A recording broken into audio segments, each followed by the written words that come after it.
எல்லோருக்கும் வணக்கம். அழகும் சுதந்திரமும் இருக்கும் இடத்தில்தான் மானுடம் திருவிழா கொண்டாடும் அப்படின்னு கவிக்கோ அப்துல் ரஹ்மான் எழுதிய அழகான கவிதை ஒன்றை வாசிக்கலாம் வாங்க. கோலத்திற்காக வைக்கும் புள்ளிகளைப் போல் வானத்து நட்சத்திரங்களில் ஒழுங்கு இல்லை.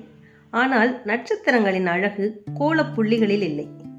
நாம் வெட்டும் வாய்க்கால்களைப் போல் நதிகள் நேராக ஓடுவதில்லை. ஆனால் நதிகளின் சௌந்தரியம் நம் வாய்க்கால்களில் இல்லை. நாம் வளர்க்கும் பூங்கா மரங்களைப் போல் காட்டு மரங்களில் கட்டுப்பாடு இல்லை. ஆனால் காட்டின் கம்பீரம் நம் பூங்காவில் இல்லை. நாம் பாடும் சங்கீதத்தைப் போல் குயிலின் பாட்டில் இலக்கணம் இல்லை. ஆனால் குயிலின் பாட்டின் குதூகலம் நம் சங்கீதத்தில் இல்லை.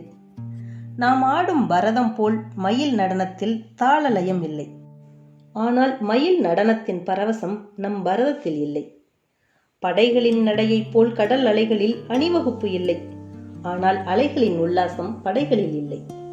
நாம் எழுதும் வாக்கியம் போல் மின்னலில் மரபு இல்லை. ஆனால் மின்னலின் அர்த்த ஆழம் நம் வாக்கியங்களில் இல்லை. நமக்கு இருப்பது போல் பறவைகளுக்கு நாடுகளும், ஆனால் பறவைகளின் சுதந்திரம் நம்மிடம் இல்லை. நமக்கிருப்பது போல் மேகங்களுக்கும் பாதைகளும் பயண லட்சியங்களும் இல்லை. ஆனால் மேகங்களின் ஆனந்தம் நம்மிடம் இல்லை. நமக்கிருப்பது போல் மலர்களுக்கு அரசியல் இல்லை. ஆனால் மலர்களின் கொண்டாட்டம் நம்மிடம் இல்லை. நமக்கிருப்பது போல் மிருகங்களிடம் மதம் இல்லை. ஆனால் மிருகங்களின் கள்ளம் கபடமில்லாத குணம் நம்மிடம் இல்லை.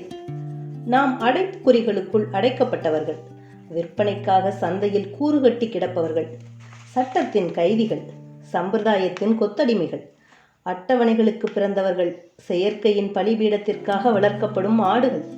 இலக்கணங்களுக்கு அப்பால் இருக்கிறது அழகு, செயற்கைக்கு அப்பால் இருக்கிறது சுதந்திரம்.